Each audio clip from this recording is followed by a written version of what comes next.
Caleb Hawkins set this table for one. Same plate, same fork.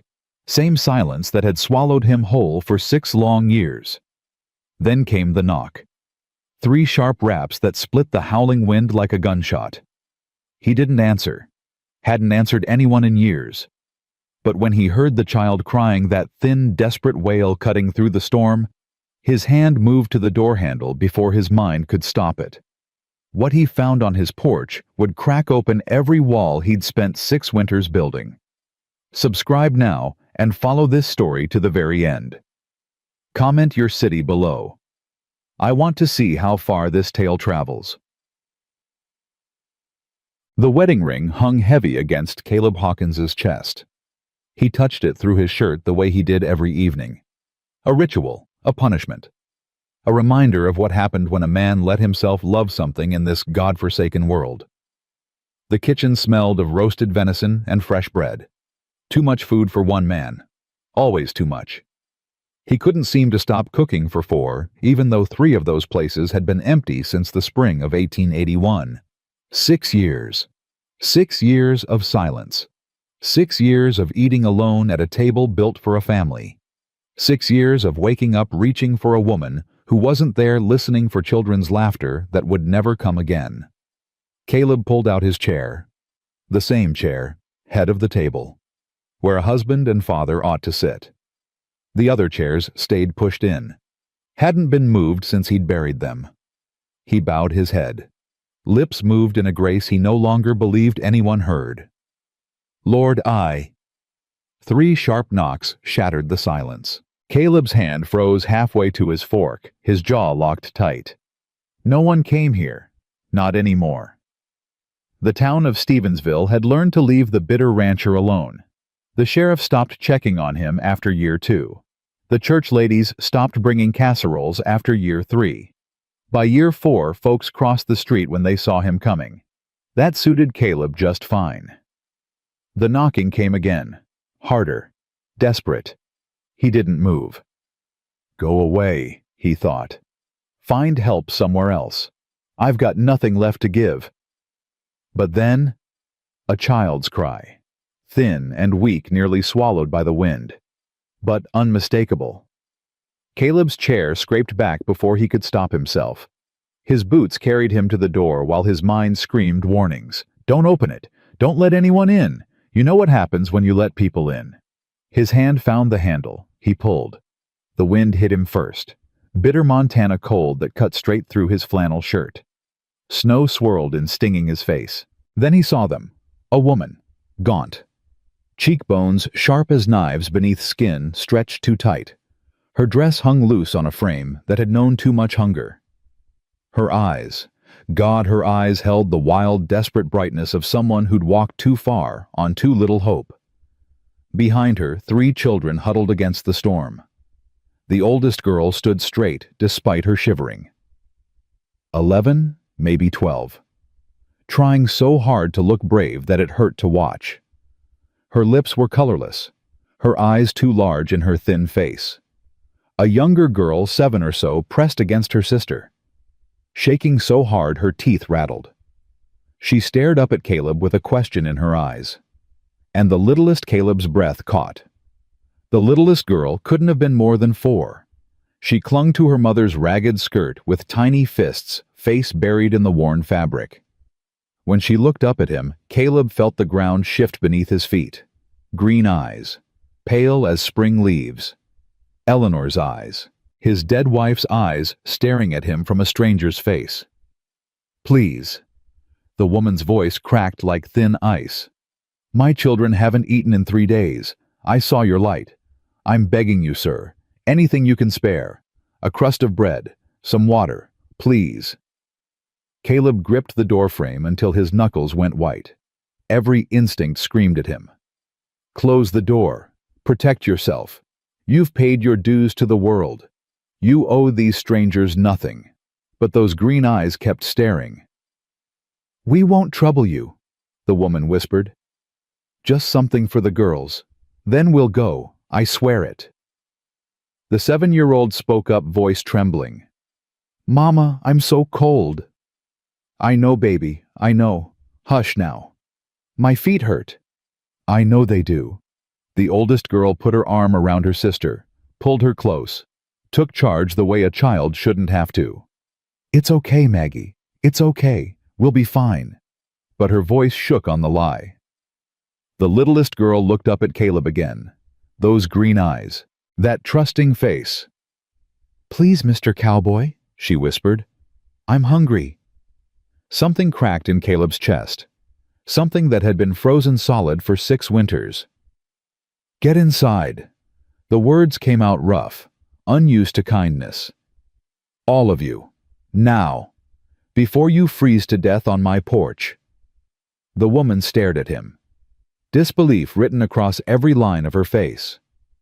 Sir, I said get inside. Caleb stepped back, holding the door wide.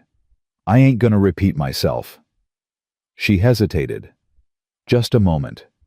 Then she ushered her children through the door, hands gentle on their shoulders, guiding them into the warmth. They moved like ghosts. Silent, careful, afraid to take up space, afraid this kindness would be snatched away if they breathed too loud. The youngest girl stopped just inside the doorway, looked around the kitchen with wonder in her eyes. It's warm, she breathed.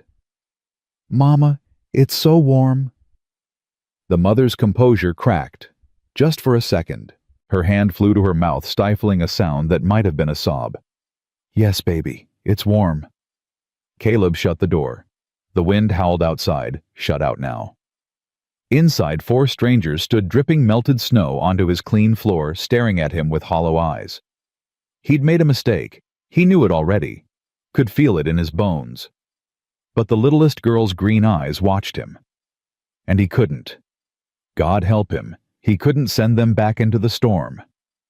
Kitchen, he said gruffly. This way. There's food. They followed him like lost ducklings. Single file. The mother first, then the oldest girl, then the middle one, then the baby of the family clutching her mother's skirt. In the kitchen, Caleb pulled out 3 chairs. His hands moved automatically, setting them at the table. The wood creaked in protest, or maybe welcome. These chairs hadn't been used since Mary and the boys. He added food to the table. Venison, bread, butter he'd churned himself, milk from his cows, potatoes. The children stood frozen, staring at the feast like they'd never seen so much food in their lives. Sit, Caleb said. 1 word. A command and an invitation. They sat. The middle girl, Maggie, the mother had called her, reached for the bread with shaking hands. Then stopped. Looked at her mother. Can I, Mama, really? The mother's face crumpled. She pressed her fist to her lips, nodded. They fell on the food like starving wolves. The mother tried to slow them. Mind your manners, girls. Small bites. You'll make yourselves sick. But her own hands trembled as she broke bread for the littlest one. Her own eyes stayed fixed on the food, like she couldn't quite believe it was real. Caleb stood by the stove, watching, something twisting behind his ribs.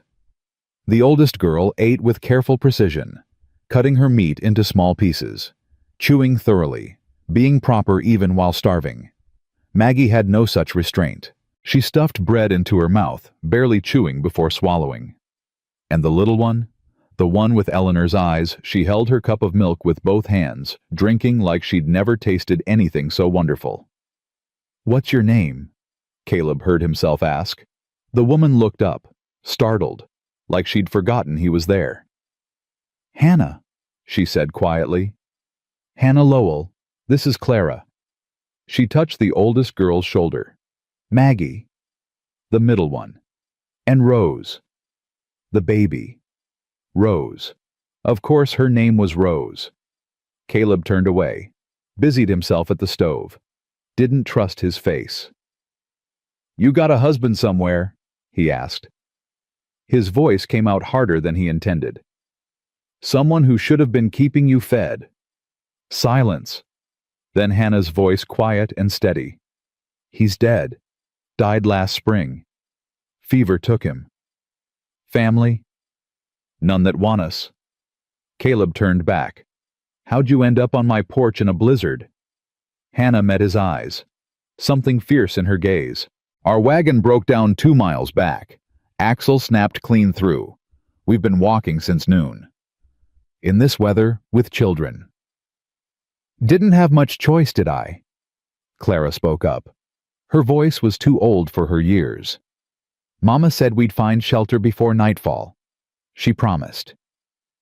The accusation in the girl's voice was clear. Mama had promised.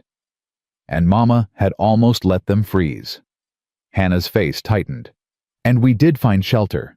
We're here. We almost died, Clara said flatly. Rose stopped shivering an hour ago. Maggie couldn't feel her feet. If this man hadn't... Clara! Hannah's voice was sharp. That's enough. The girl fell silent. But her eyes burned. Caleb looked at the middle girl. Your feet. Let me see. Maggie hesitated, glanced at her mother. Show him, Hannah said quietly. Please. The girl lifted her feet. Caleb knelt examining them with practiced hands. The skin was red angry, early frostbite. Another hour in that cold, and she'd have lost toes. I've got salve, he said gruffly. And clean socks. You'll be fine. Maggie's lower lip trembled. Thank you, Mr. She paused. What's your name? Caleb stood, moved to the cabinet for the salve. Hawkins, Caleb Hawkins. Thank you, Mr. Hawkins. He grunted, knelt again to apply the salve with gentle hands. Hands that remembered doing this for his own boys when they'd played too long in the snow. You're nice, Rose said suddenly. Caleb's hands stilled. You don't smile, but you're nice. Mama said sometimes the nicest people forget how to smile. Did you forget? The kitchen went silent. Hannah started to apologize. Rose, honey, that's not... It's fine. Caleb finished with Maggie's feet, stood up, looked at the little girl with her green eyes and her innocent question. Yeah, he said quietly. I reckon I did forget. Rose nodded solemnly. That's sad. Smiling feels good. I can teach you if you want. Something burned behind Caleb's eyes. Maybe someday, little miss. He turned away, started cleaning up the dishes, needed something to do with his hands. The storm outside had intensified. Wind shrieked around the corners of the house. Snow piled against the windows. Storm's getting worse, he said without turning around. Roads won't be passable till morning, maybe longer. Hannah's chair scraped back. We can't impose... You ain't imposing. Still not looking at her. I'm telling you how it is. You leave now, you die. Simple as that. We could find the barn. I said no. He turned then, met her eyes.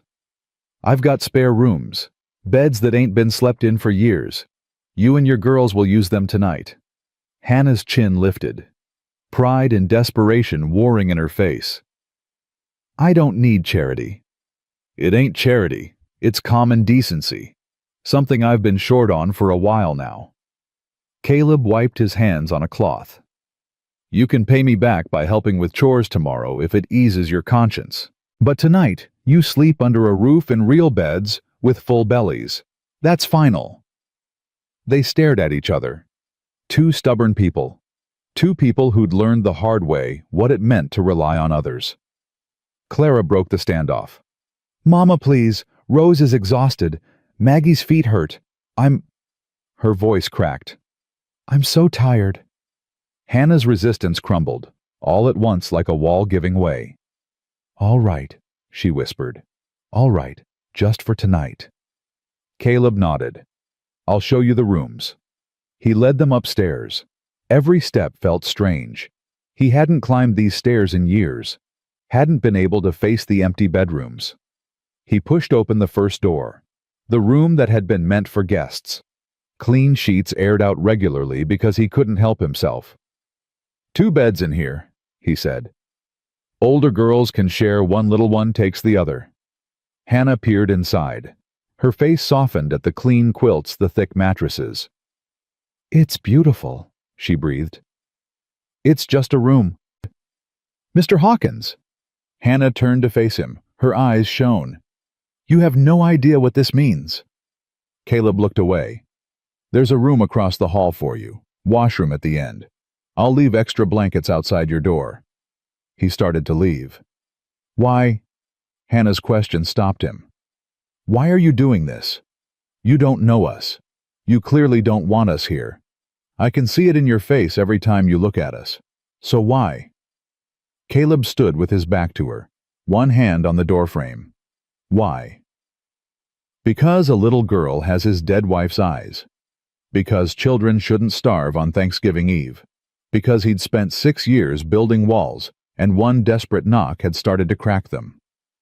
"Because it's cold outside," he said finally. "And I've got room." He walked away before she could ask anything else. Downstairs, Caleb sat at the kitchen table. The same table, the same chair. But tonight, dishes from 4 other people sat in his sink. Muddy boot prints marked his floor. Voices echoed overhead. Hannah, getting the girls settled, murmured good nights, the creak of bed springs. His house was full of strangers. He should hate it. He'd worked hard to be alone. Chosen isolation over connection, safety over risk.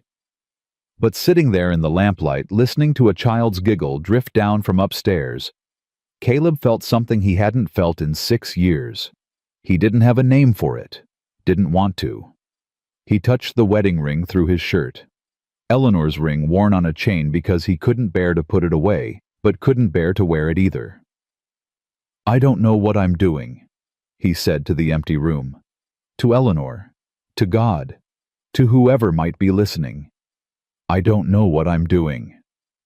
No answer came, but upstairs, Rose started singing. A nonsense song, half words and made-up melodies. The way children sang when they felt safe enough to make noise. Caleb closed his eyes. For the first time in 6 years, his house didn't feel like a tomb. It felt like something else. Something he wasn't ready to name. An hour later, footsteps on the stairs. Caleb looked up from the fire he'd been staring into. Hannah appeared in the doorway, hair loose around her shoulders, face scrubbed clean. Without the road dust and the desperation, she was pretty. The thought hit him like a sucker punch. He shoved it away. "Girl's asleep." Hannah nodded. Rose went out like a light. Maggie's feet still hurt, but she's resting. "Clara." She hesitated. "Clara takes longer to settle." "She's angry." Hannah's eyes widened. "Ain't hard to see," Caleb said. "She's angry at you, at the world, at whatever put your family in this position." Hannah moved into the kitchen, sat down across from him, left a respectful distance between them. "She's angry at her father," she said quietly. "For dying. For leaving us with nothing but debts. For making promises he couldn't keep." That's a heavy burden for a girl her age. She's had to grow up fast. Hannah's hands folded on the table. "They all have. I've tried to protect them, but—" She stopped, shook her head. Caleb waited. After Daniel died, his brother came to the funeral. "Victor." Her voice hardened on the name. "He said he'd help us. Said family takes care of family. Then he found out Daniel had mortgaged the farm to the hilt, and suddenly he had no use for us. Blood means nothing to some people. It meant everything to Daniel. He would have done anything for Victor." Hannah laughed bitterly. "Ironic, isn't it? He trusted his brother completely. And that same brother threw us out when we needed him most." Caleb thought of his own brothers, both dead now. Cholera took one, Apaches took the other. He'd been alone so long he'd almost forgotten what family felt like. "Where were you headed before your wagon broke?" "Helena. I heard there's work there. Laundry, cooking, cleaning, whatever pays." Hannah's chin lifted. "I'm not afraid of hard work. Never have been." "I don't doubt it. I just need to get my girls somewhere safe. Somewhere we can start over. That's all I want. A chance to start over. Caleb stared into the fire. Starting over ain't as easy as people think. No, it isn't. Hannah studied him. You'd know, wouldn't you? That's why this house feels the way it does. He turned to look at her. The way it does. Like someone's been holding their breath for years. Like the walls are waiting for something. She paused. Who did you lose, Mr. Hawkins? The question hung between them. Caleb could refuse to answer. Could tell her it was none of her business. Could retreat behind his walls the way he always did. Instead, he reached beneath his shirt and pulled out the chain.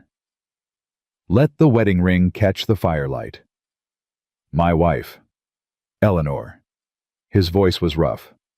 And our boys, Samuel and William, 6 years ago this spring. Hannah's face softened. I'm sorry. They were murdered. The word came out flat, dead. While I was off playing lawman, some outlaws I'd been chasing decided to send a message. They found my family instead of me. Hannah's hand flew to her mouth. I hunted them down. Every last one. Took me 2 years, but I got them all. Caleb tucked the ring back under his shirt. Didn't bring my family back. Didn't make me feel better. Just left me empty with a lot of blood on my hands. So you came here. Bought this place with the blood money they'd stolen. Built a life that didn't include anyone else. Figured if I didn't let nobody close, I couldn't lose nobody again. Hannah was quiet for a long moment. Then, has it worked? Caleb met her eyes. What do you think? I think you're still breathing, but I'm not sure you've been living. The observation hit too close to home. You don't know me. No, but I know grief. I know what it does to a person. Hannah leaned forward slightly. Daniel wasn't just my husband. He was my best friend. When he died, I wanted to die too. Just stop existing. Give up. What changed? Clara found me one morning. I'd been crying for hours. Hadn't eaten in days. She looked at me and said, Mama, if you give up, what happens to us? Hannah's voice thickened. She was 10 years old. 10. And she was already thinking about survival, about responsibility. Because I'd checked out. Left her alone with 2 little sisters and a mother who'd stopped fighting. What did you do? I got up. I ate. I started figuring out how to save what was left. Hannah straightened. Not because I wanted to, because they needed me to. And eventually one started to come back.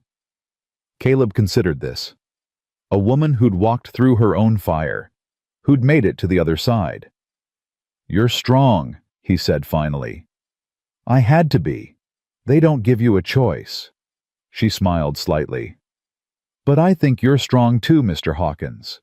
Just a different kind of strong. The kind that's been turned inward so long it forgot there's an outward. Caleb didn't know what to say to that. The fire crackled between them. Get some sleep, he said gruffly. Storm should pass by morning. I'll see what I can do about your wagon. Hannah stood. Thank you, for everything. I won't forget this. She paused at the doorway. Mr. Hawkins. He looked up. Whatever you're punishing yourself for, I hope someday you can stop. She was gone before he could respond. Caleb sat alone in the firelight. The house settled around him, old wood creaking in the cold. Upstairs, 4 people slept. Strangers who'd stumbled into his careful isolation and cracked it wide open in a single evening. He thought about what Hannah had said. Whatever you're punishing yourself for. He touched the ring through his shirt. Eleanor Samuel William. I'm sorry, he whispered to the empty room. I'm so sorry. The fire burned low. Outside the storm raged, and somewhere in the howling wind, Caleb could have sworn he heard Eleanor's voice. Stop hiding, Caleb. It's time to live. Caleb woke to a sound he hadn't heard in 6 years. Children's laughter. He lay still in his bed, heart pounding. For one cruel moment he thought it was Samuel, thought the nightmare had ended, and his boys were alive, running through the house the way they used to on winter mornings. Then reality crashed back. He sat up, breath ragged. The laughter came from downstairs, high and clear, real. Not his children, never his children again. Caleb dressed quickly, hands clumsy with the buttons. Part of him wanted to stay in this room forever. Part of him needed to see who was making that sound in his silent house. He descended the stairs. The kitchen stopped him cold. Hannah stood at his stove stirring something in a pot. She'd found his coffee, his flour, his eggs. The smell of breakfast filled the room, bacon biscuits, something sweet. Clara sat at the table, reading one of Eleanor's old books, the ones Caleb had packed away and tried to forget. Maggie knelt on the floor near the fireplace playing with something. Caleb's wooden horse. The one he'd carved for Samuel. The one his boy had carried everywhere, slept with every night clutched in his small hands, even as the fever Caleb's throat closed. "Is this yours, Mr. Hawkins?" Maggie looked up at him, holding the toy with careful reverence. Her eyes were bright, curious, innocent of the weight that little horse carried. "It was my son's." The words scraped out like broken glass. Maggie's face fell. She started to put it back on the mantel. "Samuel." Caleb heard himself say the name for the first time in years. His name was Samuel. He was 7 when He couldn't finish. Hannah turned from the stove. Understanding flooded her face. "Maggie, sweetheart, put that back where you found it." "No." The word surprised Caleb as much as anyone. "It's fine. It's just gathering dust up there. Sam would have wanted it played with." Maggie's whole face lit up. "Really? You're sure?" "I'm sure." She made the horse gallop across the floor, adding sound effects under her breath. Alive. Joyful. Everything this house hadn't been for 6 long years. Rose appeared in the doorway, rubbing sleep from her eyes. Her hair stuck up in wild tangles. She spotted Caleb, and her face broke into a smile. "Mr. Cowboy, you're still here." "I live here, little miss." "I know, but sometimes people leave." Rose padded over to him in bare feet and reached up. "Can I have up?" Caleb stared at her outstretched arms. The gesture so familiar. William used to do the same thing, every morning. Arms up, demanding to be held. His hands moved before his mind could stop them. He lifted Rose onto his hip. She weighed almost nothing.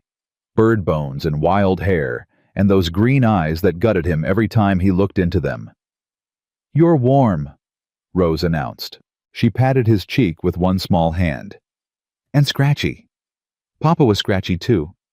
Mama said it's because men forget to shave." "Rose." Hannah's voice held a warning. "It's true, you said it. Some things we think and don't say out loud." "Why?" Hannah sighed. Met Caleb's eyes over her daughter's head. "I'm sorry, she doesn't have much filter." "I noticed." But Caleb's voice had no edge to it. Rose's weight on his hip felt strange, foreign, and achingly right. "Reckon I have been forgetting to shave." Rose beamed at him. "See, Mama?" "He doesn't mind." Caleb set her down gently.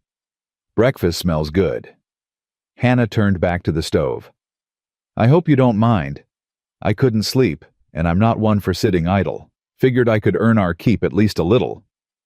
"You don't owe me anything." "I know, but I wanted to." She glanced at him. "That's different." Clara hadn't looked up from her book, but Caleb noticed the rigid set of her shoulders, the way she turned pages too fast to actually be reading. He pulled out a chair across from her. "That was my wife's favorite." Clara's hand stilled on the page. "Little Women." She must have read it a dozen times.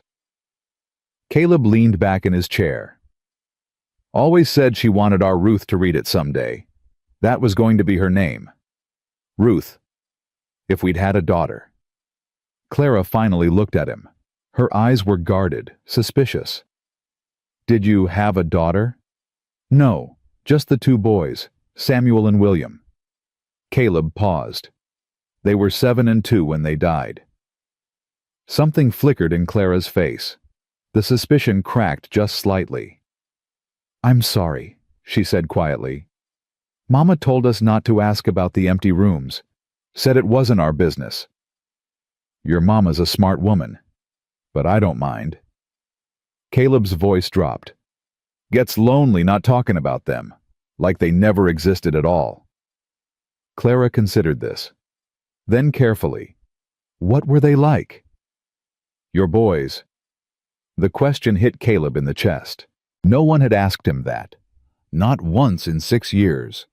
People offered condolences, sorry for your loss. Terrible tragedy. No one asked what his sons had been like. Samuel was serious. Old soul, his mama called him. He'd sit for hours watching the horses, figuring out how they thought. Had more patience at 7 than I've ever had. Caleb's voice roughened. William was different, wild, laughed at everything, thought the world was one big game. He stopped, breathed. Samuel wanted to be a rancher like me. William wanted to be a pirate. Clara almost smiled. A pirate in Montana. That's what I said. He didn't care, was gonna find a way. Caleb shook his head. Stubborn little thing. Got that from his mama. Hannah set plates on the table. Her eyes shimmered, but she didn't speak. "Thank you for telling me," Clara said softly. Sometimes grown-ups act like dead people never lived at all. Like if they don't talk about them, the missing hurts less. Does it? No, it just makes you feel alone with the missing. Caleb looked at this 11-year-old girl who spoke like she'd lived 100 years. You're too young to know things like that. I know. Clara's voice was matter-of-fact. But here we are. Maggie bounced up from the floor, wooden horse in hand. Can I sit next to Mr. Hawkins? Please. Ask him, not me, Hannah said. Maggie turned those eager eyes on Caleb. Can I, pretty please? He pulled out the chair beside him. Reckon that spot's not being used. Maggie climbed up, clutching the horse. Rose demanded the seat on his other side. Within moments, Caleb found himself flanked by children, their small bodies radiating warmth against his arms. Hannah served the food, set a plate in front of each person. When she reached Caleb, their eyes met. Thank you, she said quietly, for telling Clara about them. She's been carrying her own grief so long. Helps to know she's not alone in it. Caleb didn't know what to say, so he just nodded. They ate together. 5 people at a table built for 8. The silence wasn't empty anymore. It was full of small sounds, forks against plates, Rose humming under her breath, Maggie asking a dozen questions between bites. Mr. Hawkins, how many horses do you have? 12 right now. Can I meet them?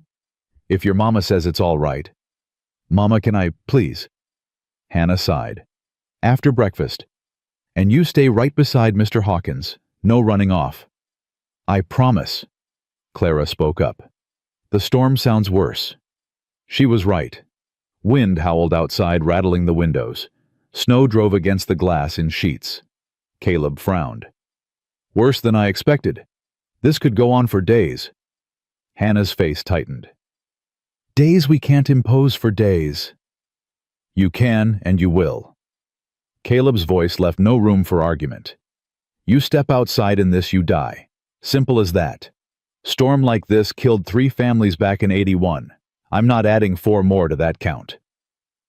But, Mama. Clara's voice cut in.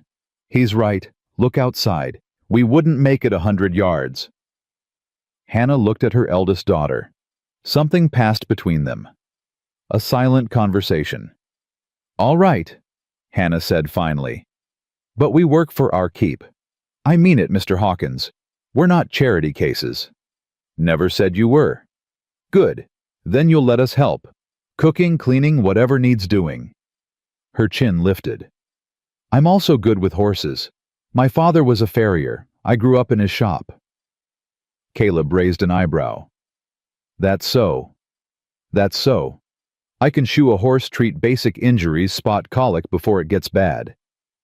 A hint of challenge crept into Hannah's voice. You think because I'm a woman I can't handle a horse?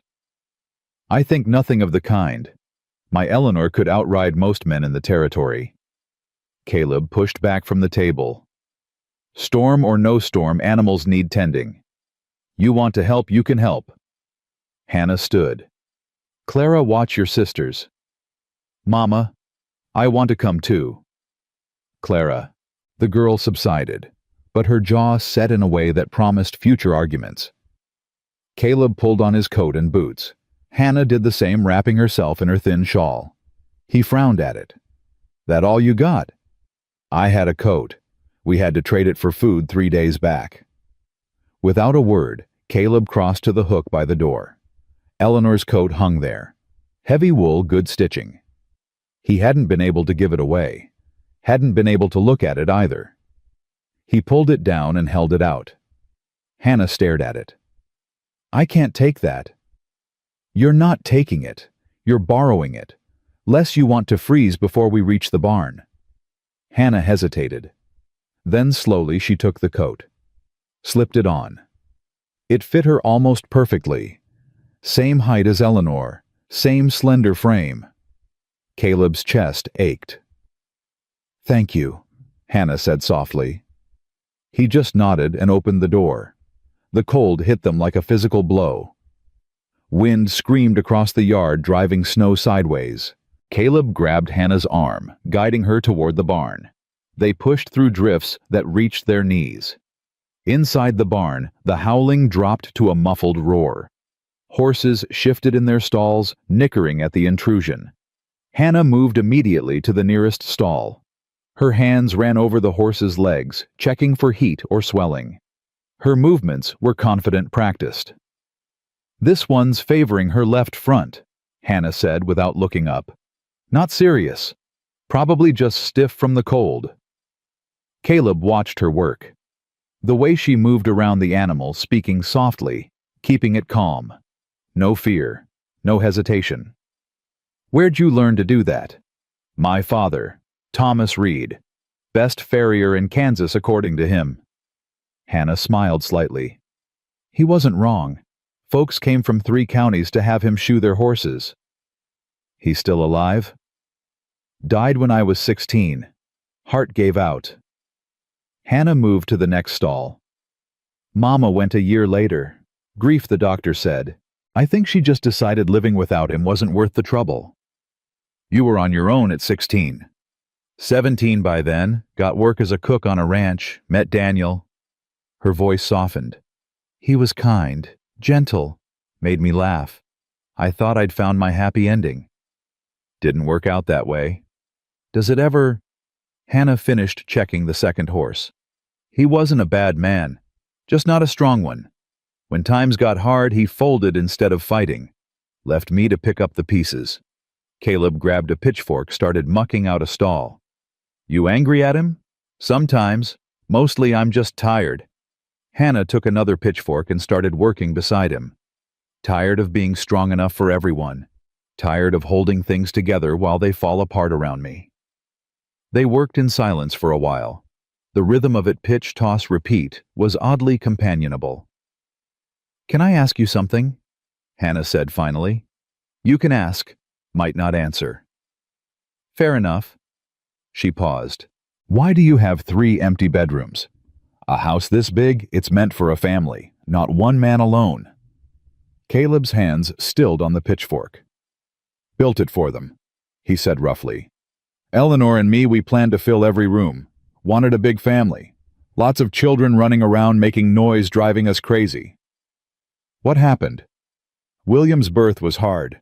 Doc said Eleanor couldn't have any more. Caleb resumed working movements sharp. She cried for a week. I told her it didn't matter. Told her 2 boys were more than enough. Was it true? It was true. His voice cracked.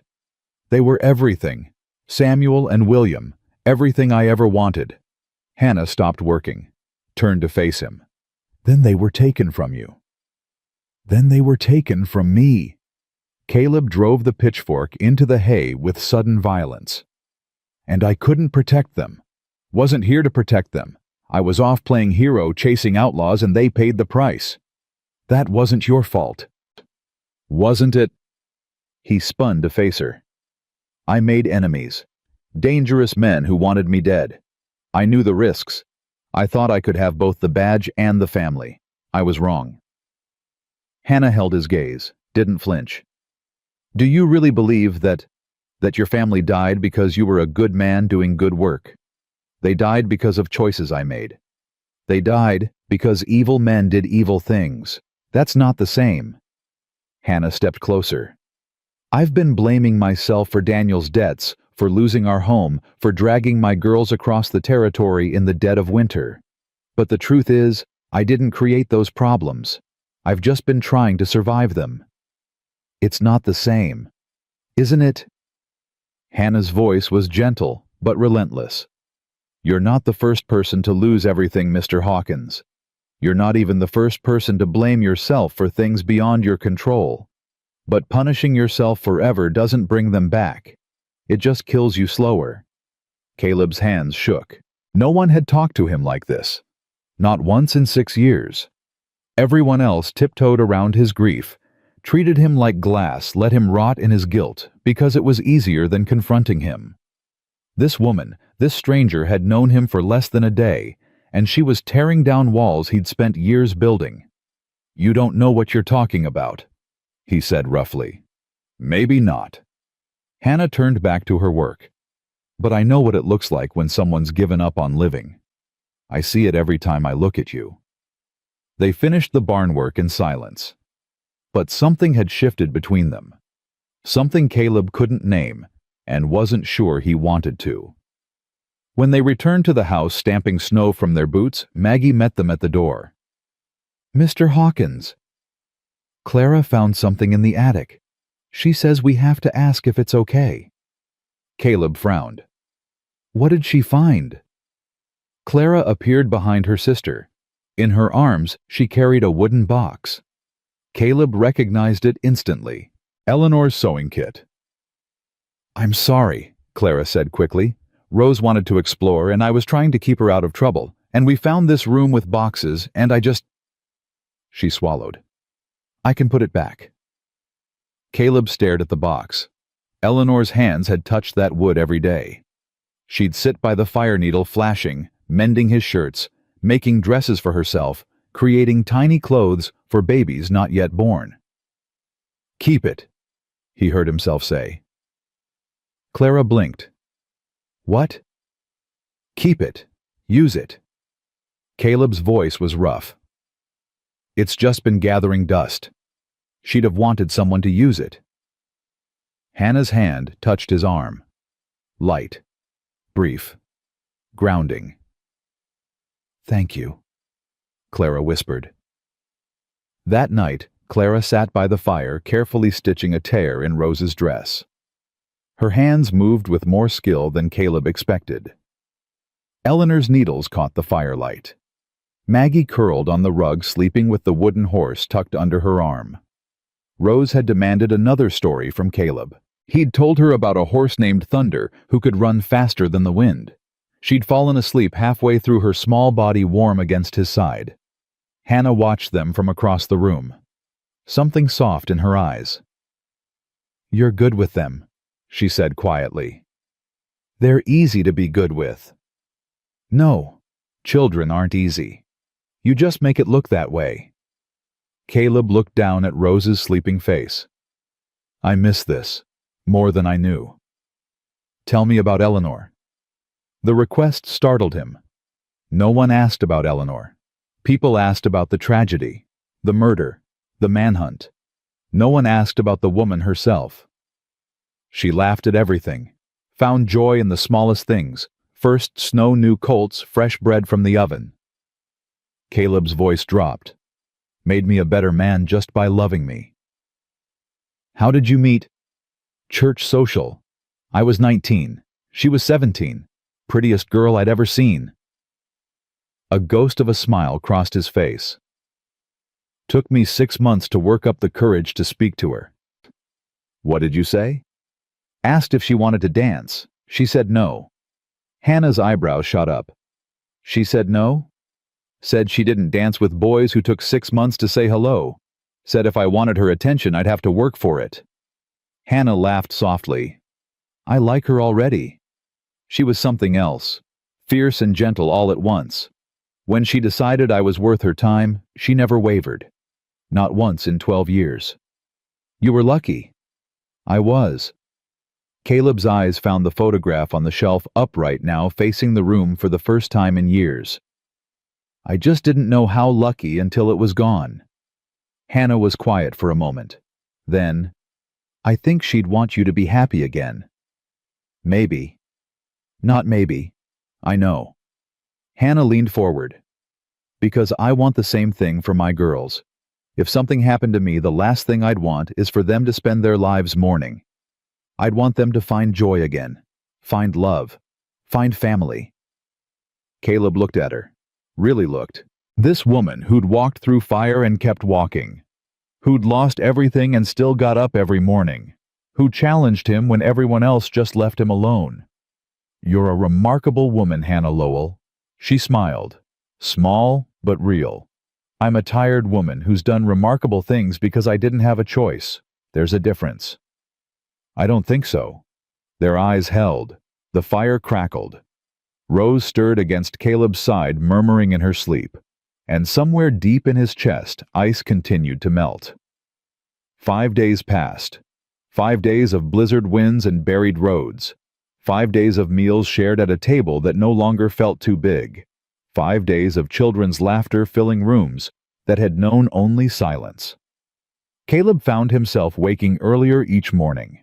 Not from nightmares anymore, from anticipation. He'd lie in bed listening for the sounds of the house coming alive. Rose's nonsense songs drifting up from the kitchen. Maggie's endless questions. Clara's quiet voice reading aloud. Hannah humming while she cooked. Sounds of life. Sounds he'd forgotten he needed. On the 6th morning, Caleb came downstairs to find Clara alone at the table. She sat perfectly still, staring at a piece of paper in her hands. Where's your mama? Clara didn't look up. Feeding the horses. She said she'd be back soon. Caleb poured himself coffee, studied the girl's rigid posture. What have you got there? Clara's fingers tightened on the paper. Nothing. Doesn't look like nothing. Silence stretched between them. Then Clara spoke, her voice flat. It's a letter. From before. I found it in Mama's things yesterday. A letter from who? My father's brother, Uncle Victor. Clara finally looked up. Her eyes burned. He wrote to Mama after Papa died. Said he'd take us in. Said family helps family. Caleb waited. But then he found out about the debts, about the mortgage, about how Papa had ruined everything. Clara's voice cracked. And he wrote this. Told Mama we weren't his responsibility. Told her Daniel's failures weren't his burden to carry. Told her to figure it out herself. She thrust the letter at Caleb. He took it. Read the words written in neat, careful script. Cold words. Cruel words. Words that blamed a widow for her dead husband's mistakes. He called us charity cases. Clara's jaw trembled. Said if Mama couldn't keep a man alive and a farm running, that wasn't his problem. Said Papa was always weak and he wasn't surprised things ended this way. Caleb folded the letter. Your uncle's a coward.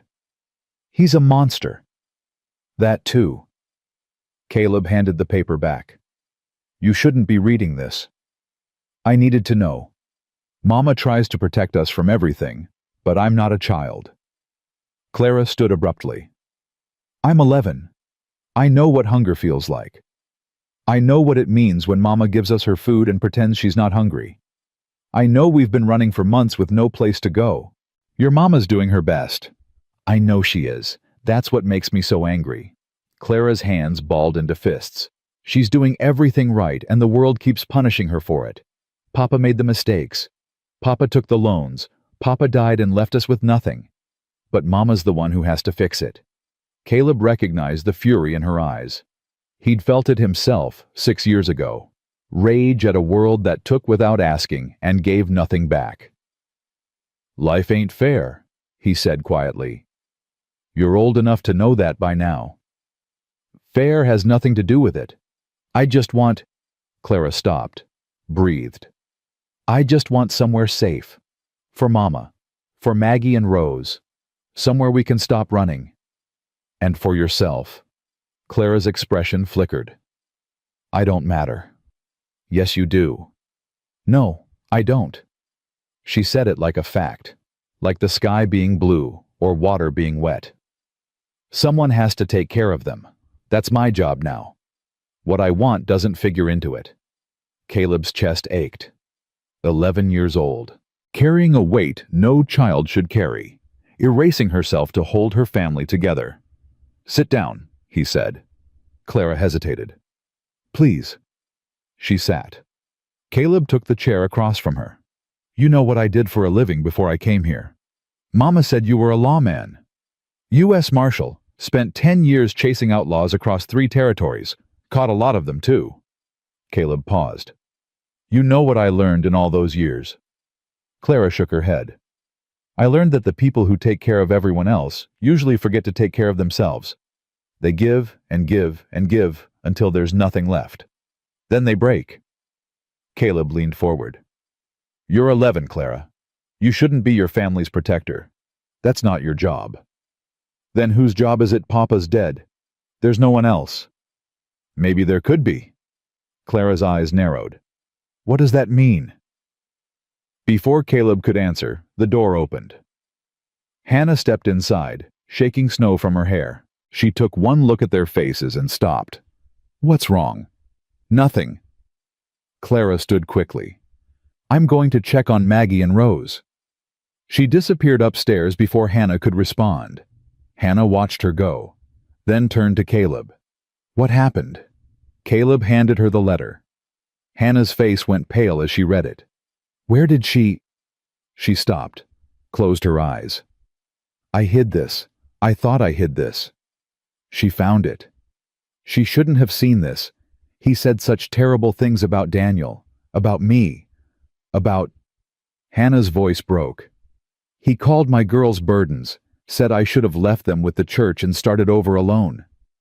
Your brother-in-law is a piece of work." "He wasn't always." Hannah sank into a chair. "When Daniel was alive, Victor was different. Charming. Generous. Daniel worshipped him." "What changed?" "Money. Victor realized Daniel's debts might somehow become his problem. He couldn't distance himself fast enough." Hannah stared at the letter in her hands. "The things he wrote about my husband. His own brother. Some people only have loyalty when it's convenient." Hannah laughed bitterly. "Daniel would have given Victor the shirt off his back. Did give him money, actually, when Victor's first business failed. Never asked for it back. And Victor repays that by abandoning his widow and nieces. Men like Victor don't see it as abandonment. They see it as self-preservation." Hannah crumpled the letter, threw it into the fire. "I should have burned that months ago." They watched the paper curl and blacken in the flames. "Clara's hurting," Caleb said quietly. "More than she lets on." "I know. She thinks I don't see it, but I do." Hannah's voice was heavy. "She's been trying to be the adult since Daniel died. Stopped playing, stopped laughing, just survival all the time. She needs to be a child again. She needs a home, stability, someone she can trust to handle things so she doesn't have to." Hannah met Caleb's eyes. "I've tried to be that for her, but I'm barely holding myself together most days. How can I hold her together too?" Caleb thought about his own daughter that never was. Ruth, the girl Eleanor had dreamed about. "What if you didn't have to do it alone?" Hannah stilled. "What do you mean?" The question hung between them. Caleb opened his mouth to answer. Hoofbeats outside, approaching fast. Both of them turned toward the window. Through the snow, a rider emerged, moving hard despite the drifts, heading straight for the house. Caleb's hand moved instinctively to his hip. The gun wasn't there. He'd stopped wearing it years ago. Old habits. "Stay here," he said. He grabbed his coat and stepped onto the porch. The rider pulled up, horse blowing hard. A man in a heavy coat, face red from cold. Sheriff Tom Dalton. Caleb recognized him from town.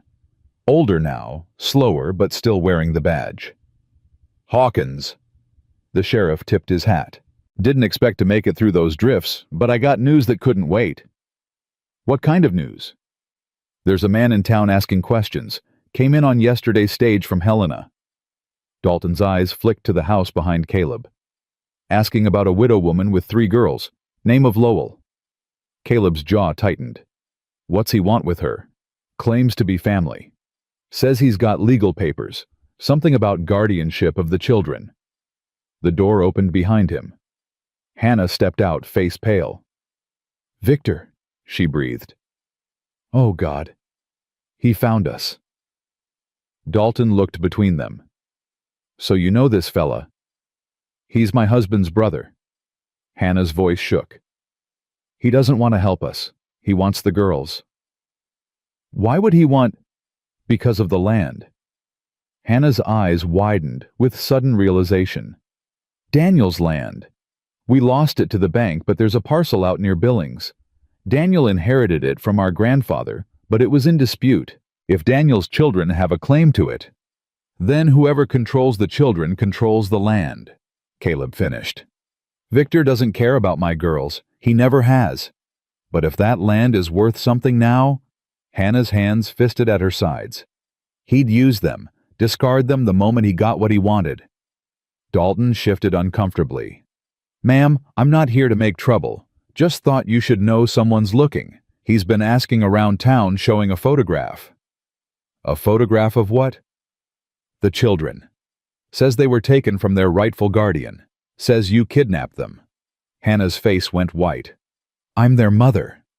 "I know that. Anyone can see that. But he's got papers, Mrs. Lowell, official-looking ones. Claims a judge in Kansas granted him custody." "That's impossible. There was never any hearing. I would have known." "Maybe there was. Maybe there wasn't." Dalton's voice was careful. "Either way, he's here, and he's not leaving until he finds what he's looking for." Caleb stepped forward. "Where's he staying?" "The hotel in town." "But Hawkins?" Dalton's eyes held a warning. "Don't do anything stupid. You've been quiet for 6 years. Folks have started to forget you used to wear a badge. Let's keep it that way." "I'm not planning anything." "Good. Because the last thing this town needs is the old Caleb Hawkins showing up." Dalton turned his horse.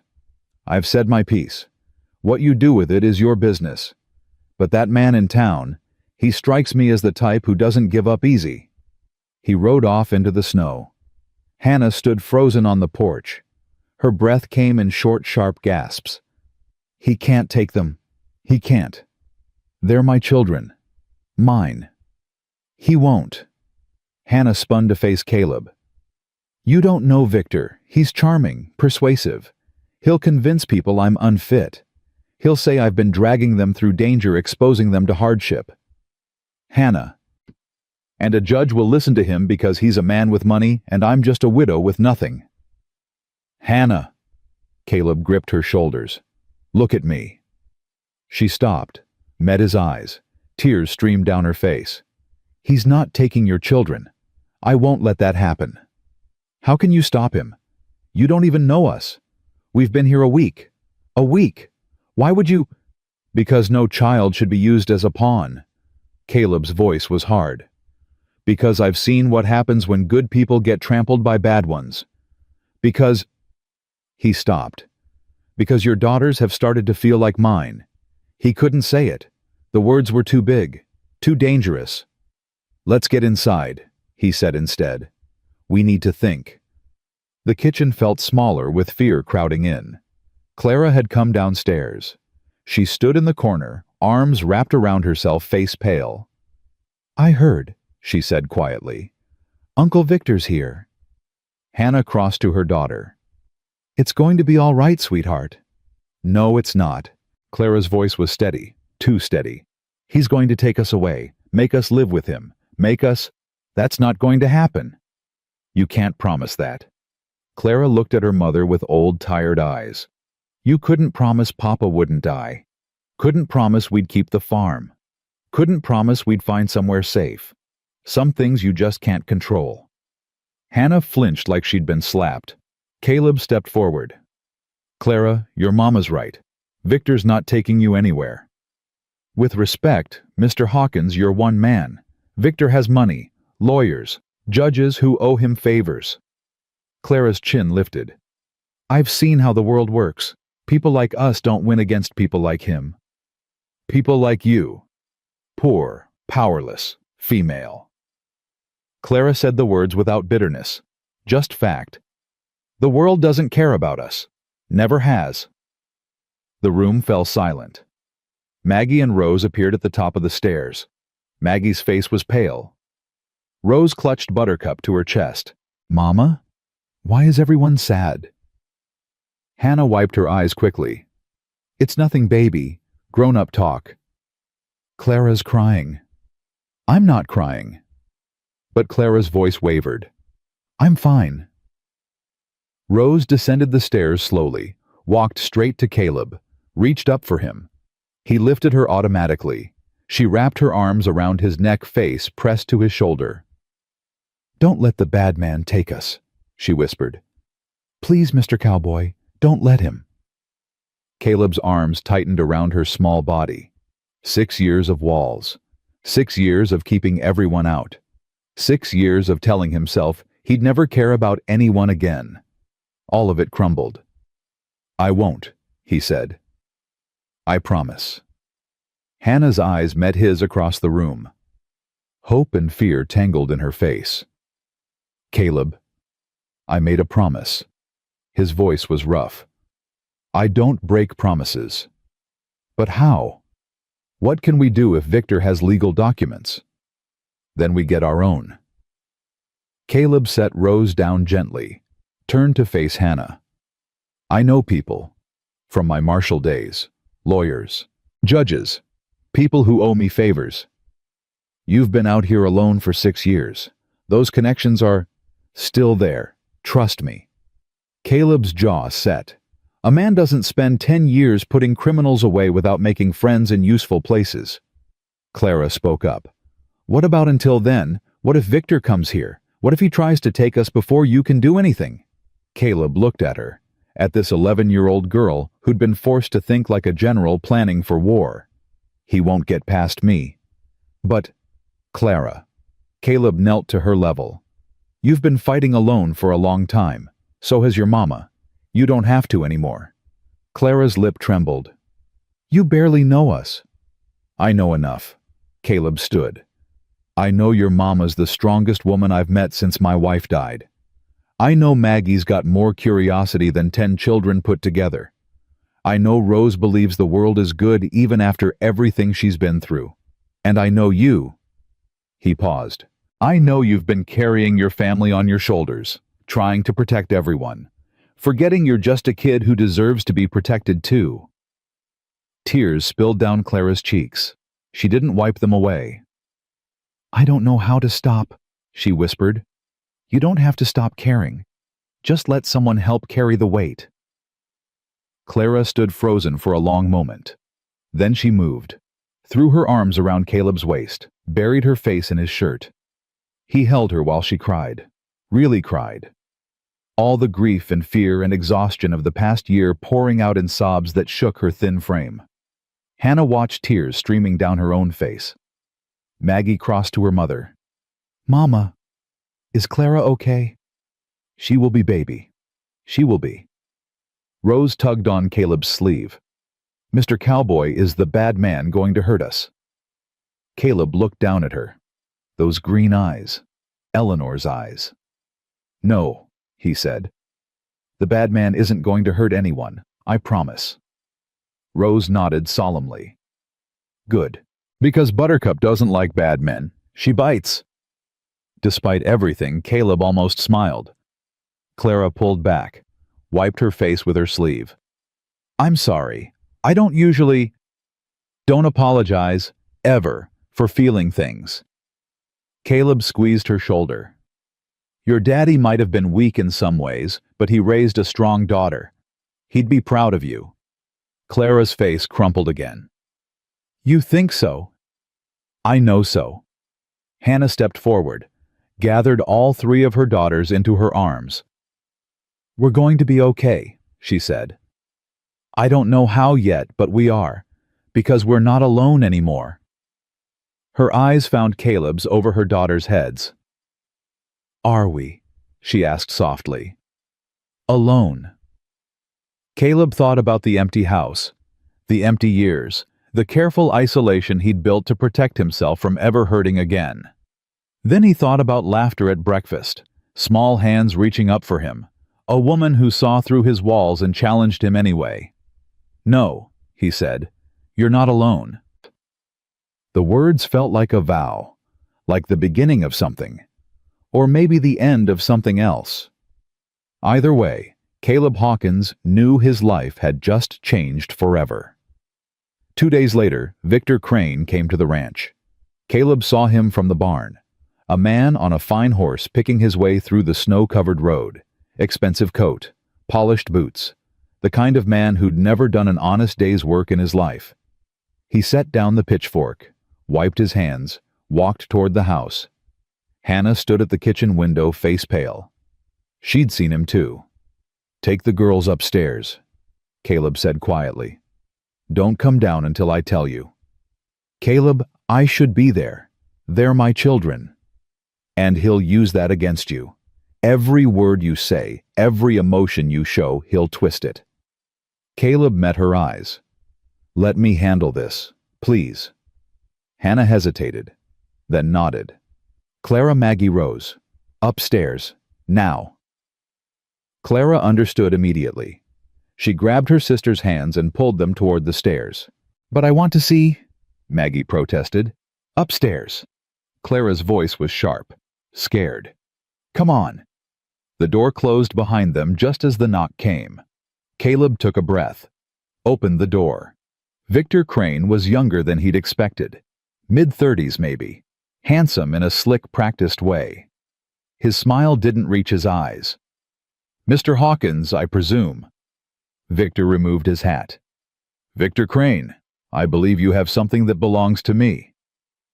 I don't believe we've met. We haven't. But I've heard a great deal about you, the reclusive rancher who took in a poor widow and her children out of the goodness of his heart. Victor's smile widened. Very noble of you. Caleb didn't move from the doorway. What do you want? Straight to business. I appreciate that. Victor reached into his coat, produced a folded document. I'm here for my nieces. Their mother has proven herself incapable of providing proper care. A judge in Kansas agreed. Let me see that. Victor handed over the paper. Caleb read it carefully. Legal language. Official stamps.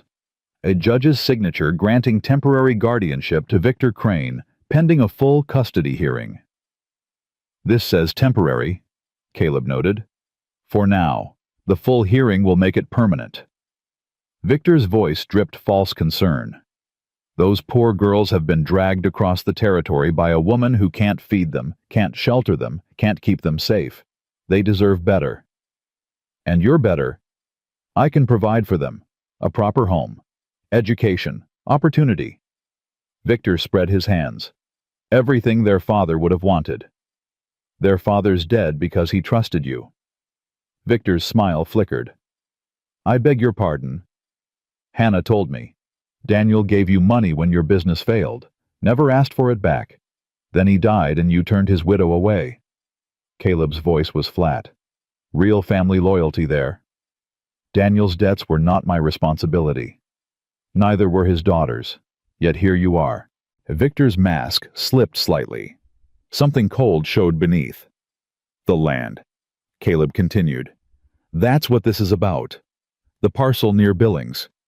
It's worth something now, isn't it? And whoever controls the children controls the claim. Victor's jaw tightened. I don't know what Hannah's been telling you, but... She didn't have to tell me much. I've seen your type before. Men who use family when it's convenient and discard them when it's not. Caleb stepped forward. Those girls aren't pawns in your land grab. They're children. They're my brother's children. My blood. Blood doesn't mean anything to you. Never has. The two men stared at each other. The pretense of civility crumbled. Mr. Hawkins, I have legal authority here. Victor's voice hardened. You can make this easy, or you can make this difficult. Either way, I'm leaving with those girls. No, you're not. I'll bring the sheriff back with me. He'll have no choice but to enforce the order. Tom Dalton's known me for 6 years. He knows what kind of man I am. Caleb's eyes never left Victor's face. And I reckon he can spot your kind from a mile away. My kind? The kind who'd steal from children. Victor's face flushed. You have no idea who you're dealing with. I know exactly who I'm dealing with. A coward who writes letters calling his dead brother weak. A man who told a grieving widow her daughters were burdens. Caleb stepped closer. Close enough that Victor had to look up to meet his eyes. I've faced down outlaws who'd make you wet yourself. You don't scare me. For a moment, something like fear flickered in Victor's eyes. Then he recovered, smoothed his coat, replaced his mask. This isn't over, Mr. Hawkins. I'll be back, with legal authority and armed men if necessary. He put on his hat. Enjoy your time playing hero. It won't last. He turned and walked back to his horse. Caleb watched him go, didn't move until the rider disappeared over the ridge. Only then did he release the breath he'd been holding. The door opened behind him. Hannah stood there, face white. I heard everything. I told you to stay upstairs. I needed to know. Hannah's voice trembled. He's not going to give up. You heard him. He'll come back with the sheriff, with lawyers, with... Let him. Caleb, he has legal documents. A judge signed them. A judge in Kansas who never heard your side, who never saw those girls or knew what kind of man Victor really is. Caleb turned to face her. That order's temporary. It can be challenged. With what I have, no money, no lawyer, no... You have me. Hannah stopped, stared at him. What does that mean? Caleb had been thinking about this for 2 days, turning it over in his mind, knowing it was crazy, knowing it was right. There's a way to protect you, all of you, legally, permanently. How? The word hung between them. Caleb's heart hammered. 6 years of walls. 6 years of keeping everyone out. And now he was about to tear them all down with a single question. Marry me. Hannah's breath caught. If you're my wife, Victor has no claim. No judge will take children from their mother and stepfather, especially not to give them to a bachelor uncle with questionable motives. Caleb. I know it's not romantic. I know we've only known each other a week. I know... He stopped, started again. I'm not asking you to love me. I'm asking you to let me protect you. You and the girls, that's all. Hannah's eyes filled with tears. That's all you're offering, to marry a woman you barely know, to take on 3 children who aren't yours, to fight a legal battle that could drag on for months. She shook her head. That's not all. That's everything. I have everything. This ranch, money in the bank, a life that's been empty for 6 years. Caleb's voice roughened. You and your girls filled it up in a week. I can't go back to the way things were. I don't want to. But marriage doesn't have to mean anything more than you want it to. Separate rooms if that's what you need. A partnership. An arrangement. He paused. I'm not trying to replace Daniel. I'm trying to give you options. Hannah stood frozen. Tears tracked down her cheeks. I swore I'd never depend on another man again. Not after Daniel. Not after Victor's betrayal. Her voice was barely a whisper. I swore I'd do this alone. You don't have to be alone. That's not weakness. That's just sense. But what do you get out of this? A wife who doesn't love you? 3 children who call you Mr. Hawkins. Rose calls me Mr. Cowboy. A ghost of a smile crossed Caleb's face. And what I get is... He stopped, breathed. Purpose. Something to live for. Someone to protect who might actually let me protect them. Hannah laughed through her tears. You make it sound so simple. It's not simple. Nothing about this is simple. Caleb stepped forward, took her hands in his. But sometimes the complicated things are worth doing anyway. Hannah looked down at their joined hands. Her fingers were rough from work. His were calloused from years of ranch life. Neither of them had soft hands. Neither of them had easy lives. The girls, she said quietly, they'd have to agree. Of course. And if I say yes... She looked up at him. This isn't just about Victor, is it for you? Caleb's heart clenched. He could lie. Could tell her it was purely practical. Could hide behind duty and obligation. But he'd been hiding for 6 years. He was tired of hiding. No, he admitted. It's not just about Victor. Hannah's breath caught. I'm not asking you to feel anything you don't feel. But if I'm being honest, Caleb's voice dropped. These past 2 weeks have been the closest thing to happy I've known since Eleanor died. That's the truth. What you do with it is up to you. Hannah stood silent for a long moment. Then she pulled her hands from his, stepped back. Caleb's heart sank. I need to talk to my daughters, Hannah said quietly. This affects them more than anyone. They deserve a voice. Of course. Take whatever time you need. Hannah turned toward the stairs, stopped halfway. Caleb. He looked up. For what it's worth. Her voice was soft. These 2 weeks have been the closest thing to hope I've known since Daniel died. That's my truth. She disappeared upstairs. Caleb stood alone in the kitchen. His hands were shaking. He couldn't remember the last time his hands had shook like this. From above he heard voices. Hannah's low murmur. Clara's sharp questions. Maggie's excited interruptions. Rose's high clear voice asking what was happening. He couldn't make out the words. He sat at the kitchen table. The same table where he'd eaten alone for 6 years. The same table that had held 5 people for 2 weeks. The same table that might hold a family again. Time stretched. Minutes or hours. He couldn't tell. Then footsteps on the stairs. Hannah appeared first. Her face was unreadable. Behind her came the girls. Clara's expression was guarded. Maggie looked ready to burst. Rose clutched Buttercup and smiled at him like he'd hung the moon. They stood in a row. Mother and daughters. Waiting. Caleb stood. Clara spoke first. Mama told us what you offered. And... The 11-year-old studied him, those old wise eyes weighing him like she'd weighed 100 men before. Why? She asked. Really why? Not the reasons you gave Mama, the real reason. Caleb considered lying, considered protecting himself the way he always had.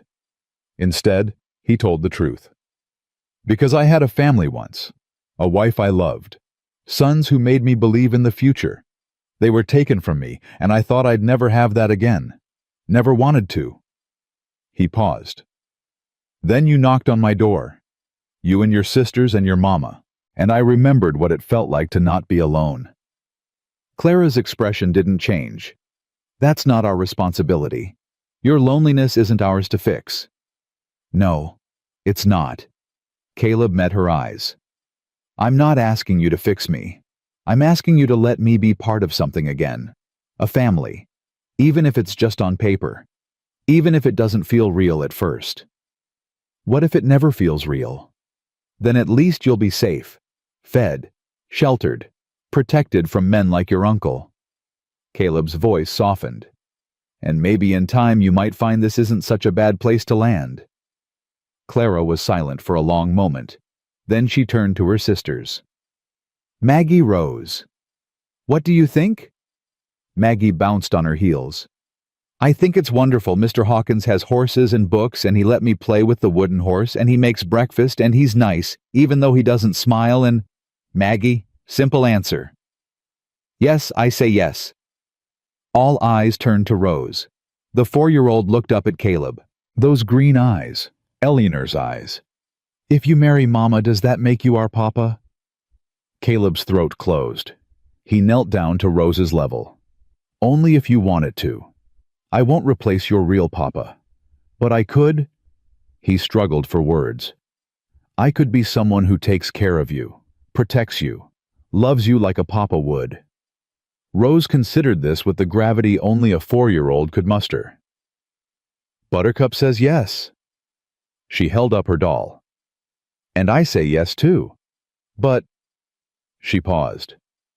Can I still call you Mr. Cowboy sometimes? Despite everything, Caleb laughed. The sound surprised him. Rusty and broken, but real. You can call me whatever you want, little miss. Rose beamed, threw her arms around his neck. Caleb held her tight.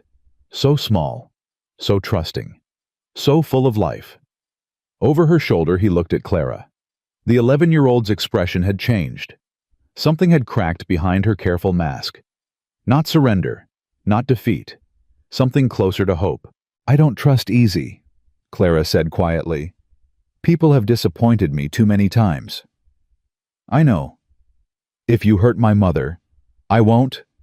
If you disappoint my sisters, I won't. Clara stared at him, searching for the lie, finding nothing but a man who meant every word. Then yes, she said finally. I say yes. Caleb released Rose, stood, looked at Hannah.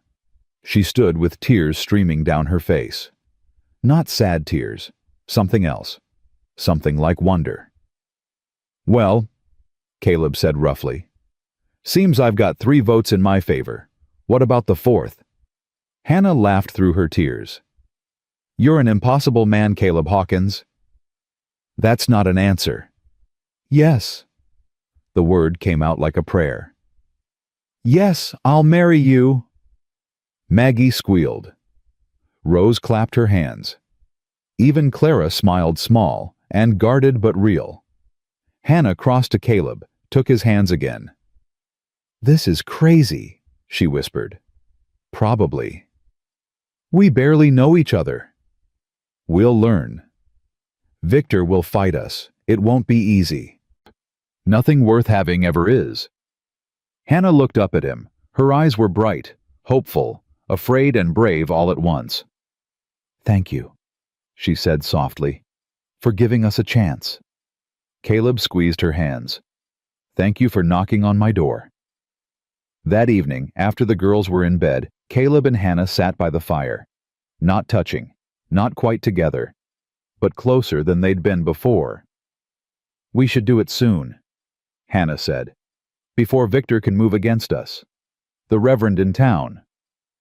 Tomorrow, Caleb agreed. I'll ride to town at first light, talk to Reverend Morrison, see if he can perform the ceremony. What about witnesses? Sheriff Dalton owes me a favor, and Doc Morrison's wife never misses a wedding. Hannah shook her head. This time last month I was begging for scraps on strangers' porches. Now I'm planning a wedding. Life has a strange sense of humor. Cruel sense of humor sometimes. Hannah paused. Caleb, I meant what I said. About not knowing how to feel yet. About needing time. I know. But I also meant what I said about hope. She turned to look at him. I haven't felt hope in a long time. You gave me that. You gave me the same. They sat in silence. The fire crackled. Outside, snow fell softly against the windows. Tell me about Eleanor again, Hannah said suddenly. Caleb blinked. What? I want to know her. Really know her. If I'm going to live in her house, sleep in her bed, raise children where she raised hers. Hannah's voice was gentle. She should be part of this, not forgotten. Caleb's eyes burned. No one had ever said anything like that to him. No one had ever acknowledged that Eleanor's memory deserved a place in his future.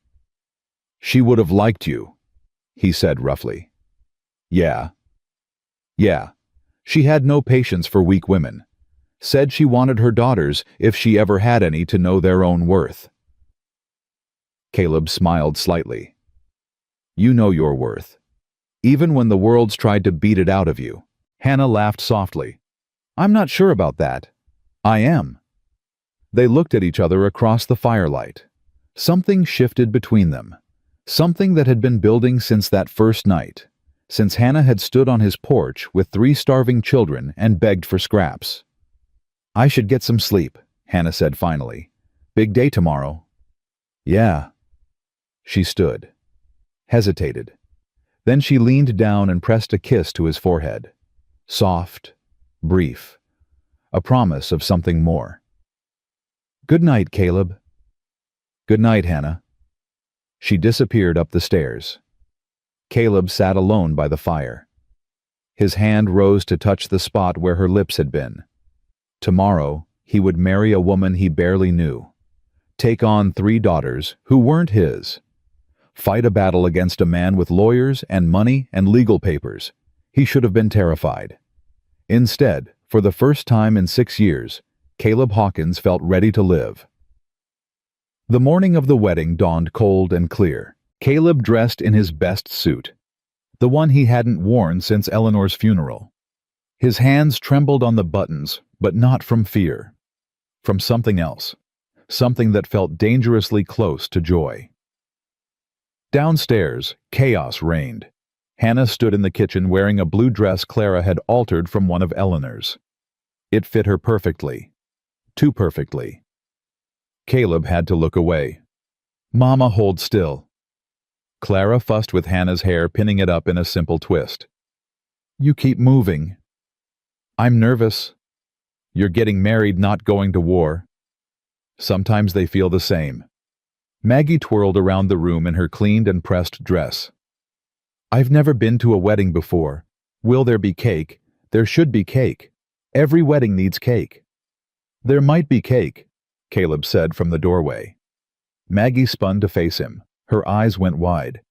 "Mr. Hawkins, you look fancy." "Thank you, I think." Rose tugged at his pant leg. She wore a white ribbon in her hair that Clara had fashioned from scrap fabric. "Mr. Cowboy, are you scared?" Caleb knelt down to her level. "A little bit." "Why?" "Because this is a big thing. Marrying your mama, becoming part of your family." He paused. "What if I mess it up?" Rose considered this with her usual gravity. Then she patted his cheek. "Buttercup says you won't mess it up. She says you're a good man who forgot how to smile, but we're teaching you again." Caleb's throat tightened. "Buttercup's pretty smart." "I know, she told me." Hannah appeared beside them. Her eyes met Caleb's over her daughter's head. "Ready?" she asked softly. "Ready." They loaded into the wagon. Caleb had hitched his 2 best horses, brushed their coats until they gleamed.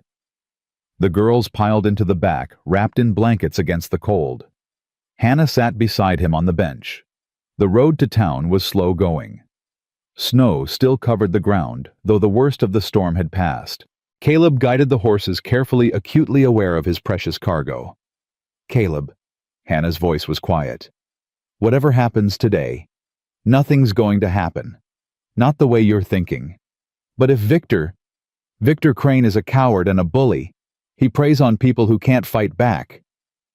Caleb's jaw set. "You're not alone anymore. He'll learn that soon enough." Hannah was silent for a moment. Then her hand found his on the reins, squeezed gently. "I never thanked you properly. For everything." "You don't need to thank me." "Yes, I do." Hannah's voice was fierce. "You opened your door to strangers. Took us in when you had every reason to turn us away. Offered us safety, protection, a future." She paused. "A home." Caleb looked at her. This woman who'd walked through fire and kept walking, who'd begged for scraps on his porch and was now sitting beside him, heading to their wedding. "You gave me something too," he said roughly. "What?" "A reason to stop dying." Hannah's eyes filled with tears. She didn't speak, just held his hand tighter. The church was small. White clapboard walls, simple steeple, nothing fancy. But Reverend Morrison had lit candles, and Mrs. Morrison had placed winter flowers on the altar. Sheriff Dalton waited on the steps. He tipped his hat as they approached. "Hawkins, Mrs. Lowell." His weathered face creased in a smile. "Fine day for a wedding?" "You'll witness," Caleb asked. "Wouldn't miss it.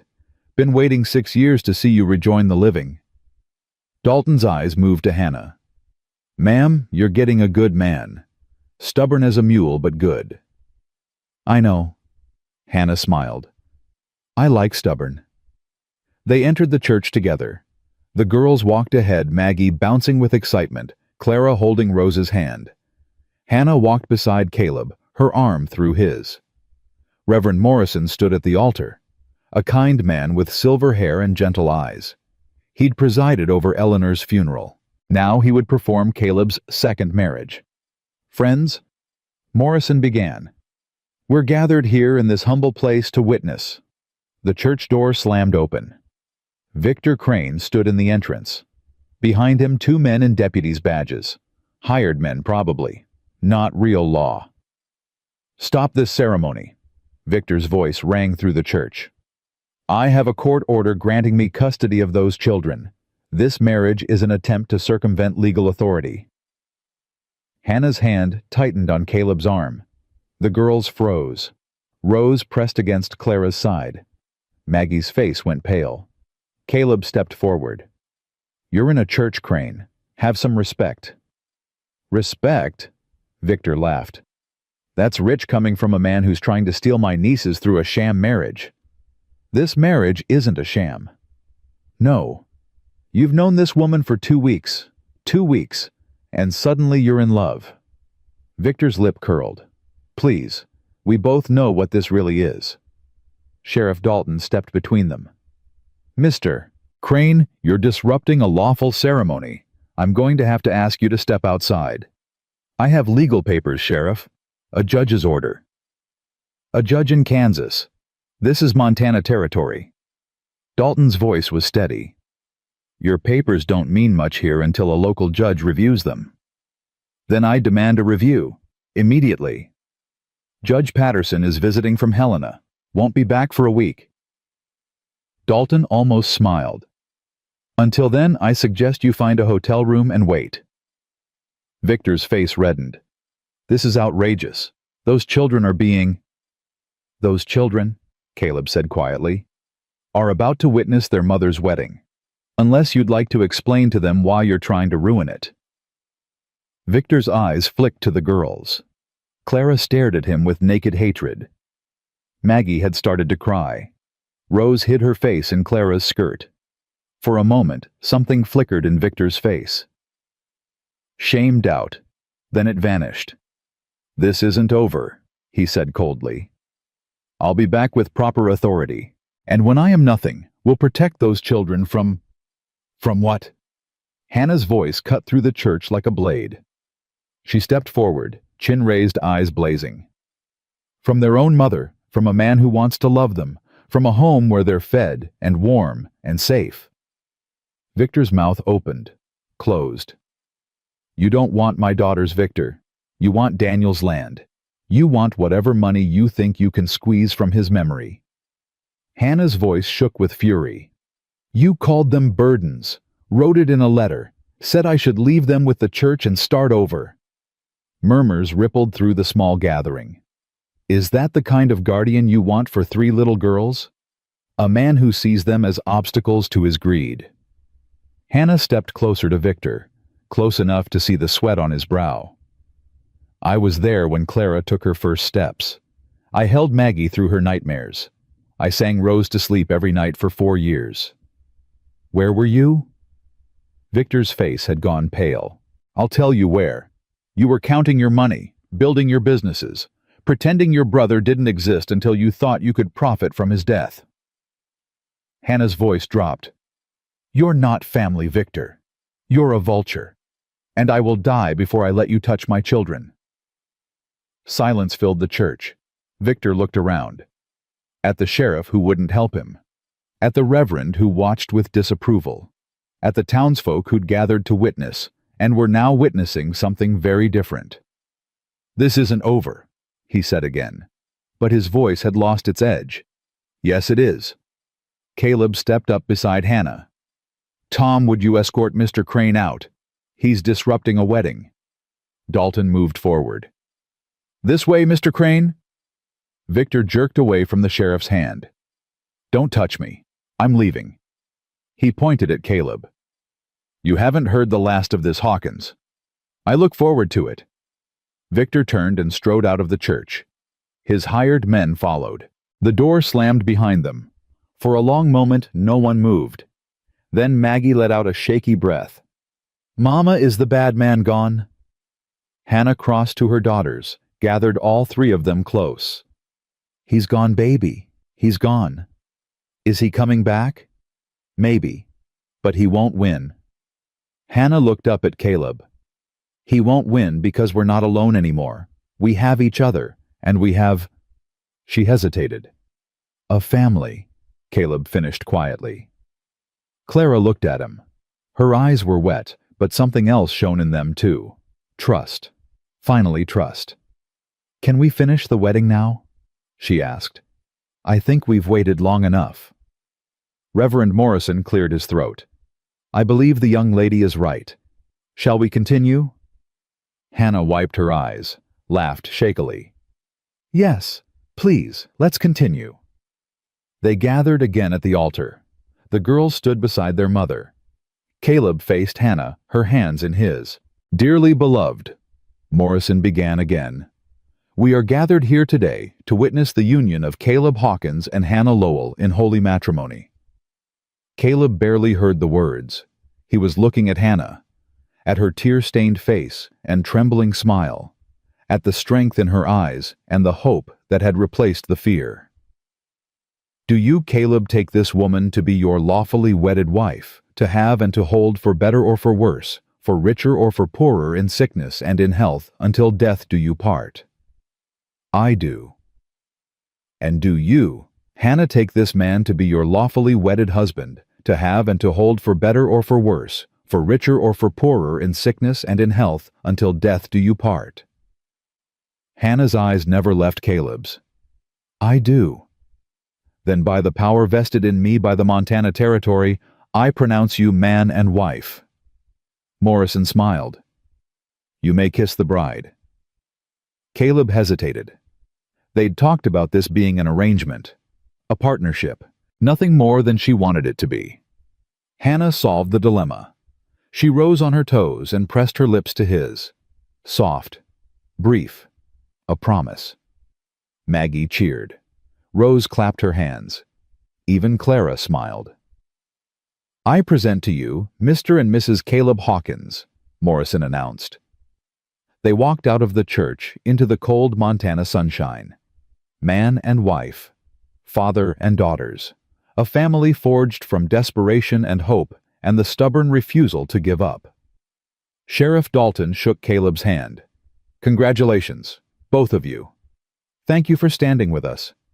Thank me by making it stick. Victor Crane isn't the type to give up easy. Dalton's eyes were serious. Watch your back, Hawkins. I always do. They rode home in the wagon. Hannah sat closer to Caleb now, their shoulders touching. The girls sang songs in the back, their voices high and clear in the winter air. Rose's nonsense song floated forward.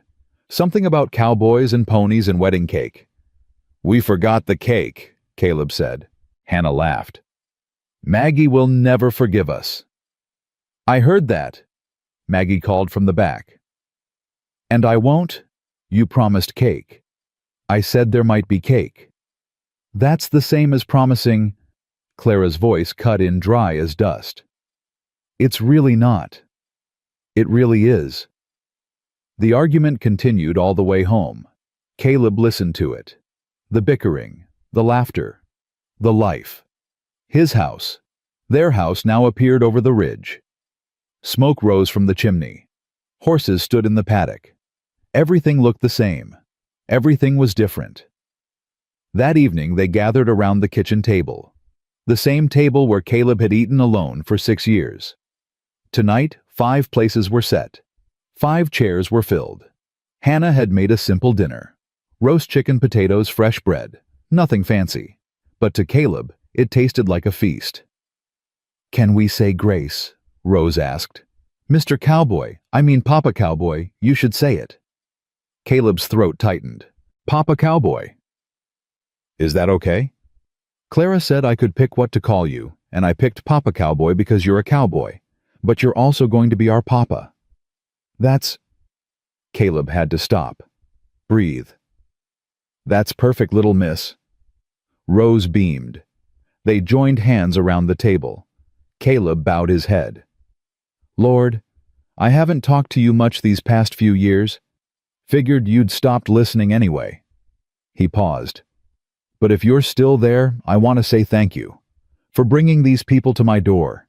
For giving me another chance at something I thought was gone forever." His voice roughened. "Thank you for Hannah, who's braver than anyone I've ever known. For Clara, who carries too much but keeps standing. For Maggie, who asks too many questions and makes everything brighter. For Rose, who believes in the good in people even when they've forgotten it themselves." He squeezed the hands he held. Hannah's on one side, Rose's on the other.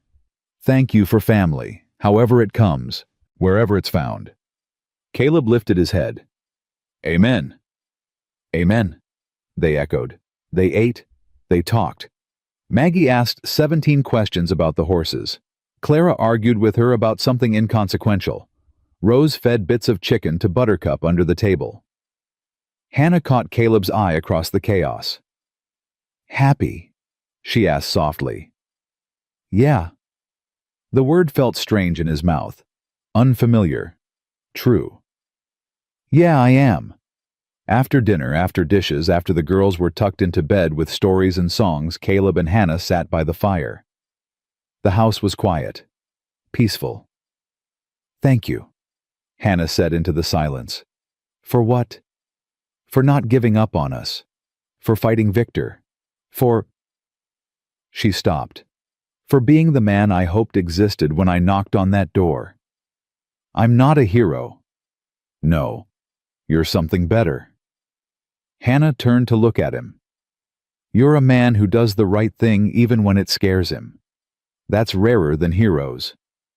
Caleb didn't know what to say, so he did what felt right. He reached over and took her hand. They sat together in the firelight, not talking, not needing to. 2 people who'd found each other in the wreckage of their lives and decided to build something new. The clock on the mantel chimed midnight. "Tomorrow's Thanksgiving," Hannah said. Caleb had forgotten. In all the chaos, he'd lost track of days. "So it is. Our first Thanksgiving together, as a family." Hannah's voice was soft. "We should do something special." "What did you have in mind?" "I don't know. I just—" She hesitated. "I want the girls to remember this. To remember that this was when everything changed. When we stopped running and started living." Caleb thought about Thanksgivings past. The ones with Eleanor and the boys. The ones he'd spent alone trying to forget. "There's a tradition," he said slowly. "Something Eleanor and I used to do. We'd go around the table and everyone would say what they were thankful for." "That sounds perfect." "It's not much. It's everything." Hannah squeezed his hand. "It's exactly what we need." Thanksgiving morning arrived bright and cold. Caleb woke to the sound of small feet running down the stairs. Maggie's voice carrying through the house. "It's Thanksgiving. Wake up, everyone. It's Thanksgiving." He dressed quickly. Found the kitchen already full of activity. Clara was setting the table with Eleanor's good china. Maggie was attempting to help Hannah cook, though she was mostly getting in the way. Rose sat on the floor, explaining the holiday to Buttercup. "Good morning, Papa Cowboy," Rose called out. Caleb still wasn't used to the name, wasn't sure he'd ever be, but it made something warm bloom in his chest every time he heard it. "Morning, little miss."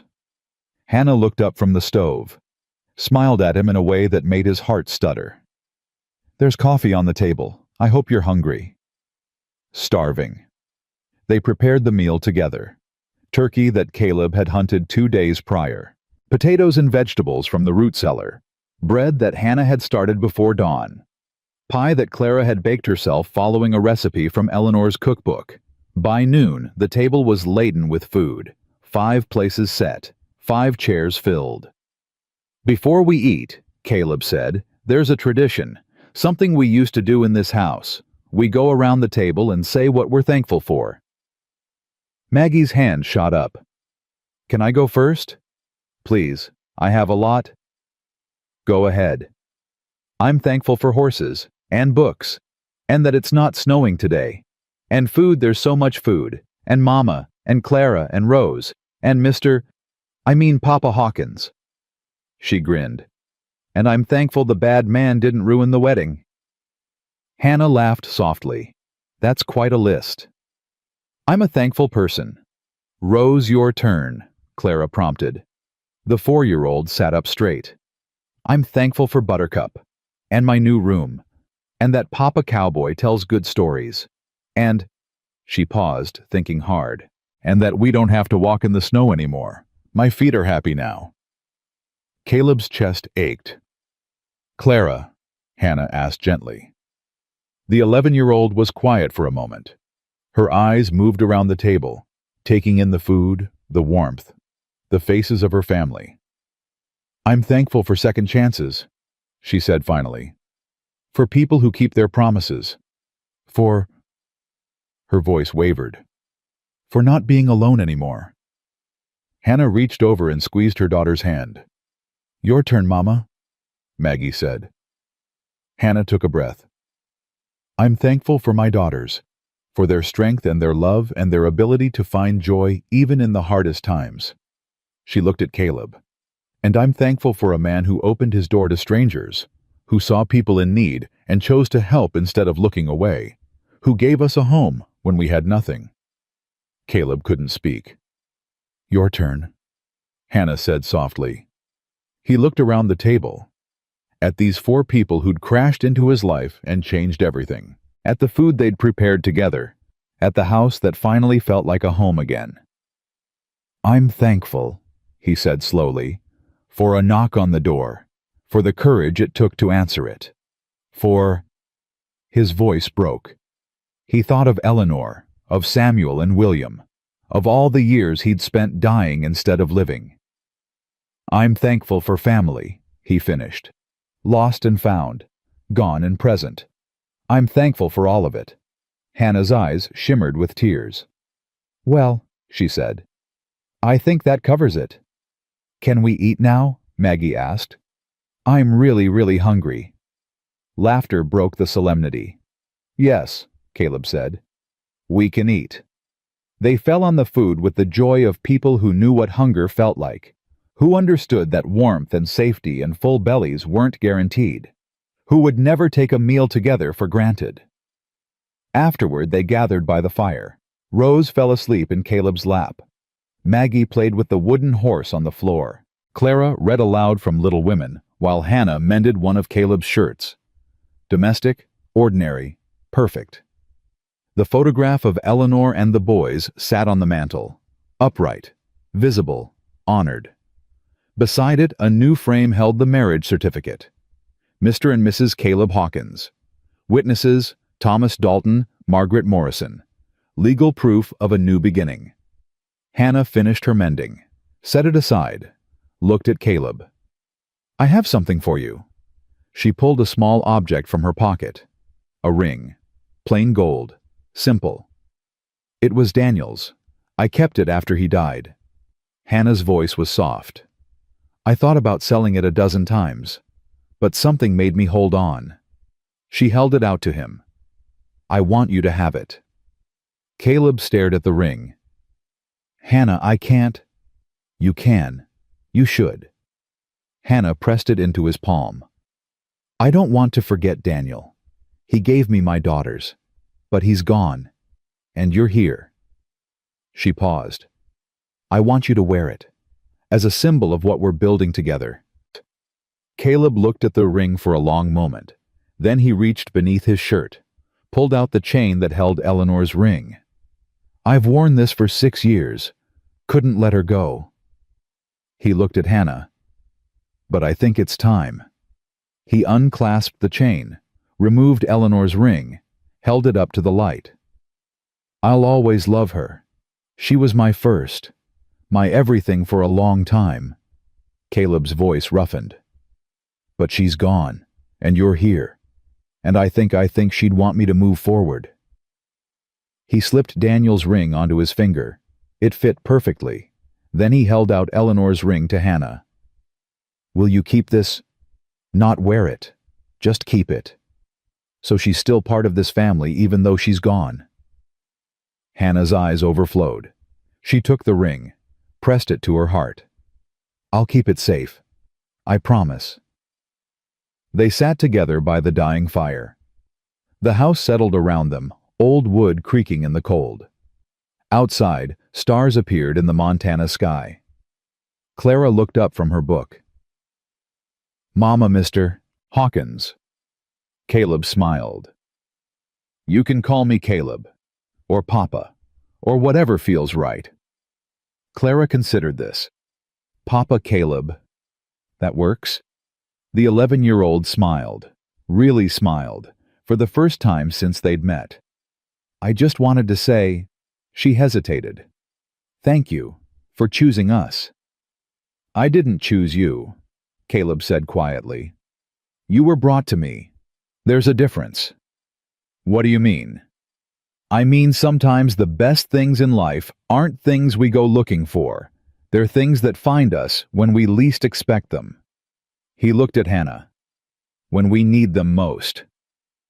Clara nodded slowly. Then she went back to her book. Rose stirred in Caleb's lap, murmured something about cowboys and ponies, settled back into sleep. Maggie yawned on the floor. I'm tired. Can we stay here forever? Forever's a long time, Hannah said. I know. That's why I asked. Caleb looked at his new family, at the woman who'd become his wife, at the daughters who'd become his own, at the home that had finally stopped being a tomb and started being a sanctuary. Yes, he said, we can stay here forever. The fire burned low. The night deepened. One by one the children were carried to bed, kisses on foreheads, blankets tucked tight, whispered good nights. Caleb and Hannah stood in the hallway between their rooms. Good night, husband, Hannah said softly. Good night, wife. She started toward her door, stopped, turned back. Caleb. Yeah, I think. She hesitated. I think this might actually work. Us, this family. All of it. I think so too. It won't be easy. Nothing worth having ever is. Hannah smiled. That smile that had started breaking through her walls the same way she'd broken through his. Thank you, she whispered, for opening the door. Thank you for knocking. She disappeared into her room. The door closed softly. Caleb stood alone in the hallway, but not really alone. Never alone again. He walked back downstairs, stood before the mantel, looked at Eleanor's photograph, at his boys' smiling faces. I found them, he said quietly. Or they found me. Either way. The photograph didn't answer, but Caleb could have sworn just for a moment that Eleanor's painted smile widened. I'm going to live now, he told her. Really live. The way you always wanted me to. The house was silent, peaceful, full. Caleb Hawkins touched the new ring on his finger, felt the weight of the future instead of the past. Then he climbed the stairs to bed, and for the first time in 6 years, he slept without nightmares. Outside, snow began to fall again, soft and gentle and clean. But inside the ranch house, 5 people slept warm and safe and together. A family forged from grief and hope. A home built from second chances. A love that started with a knock on the door. And Caleb Hawkins, the man who'd spent 6 years dying, finally remembered how to live.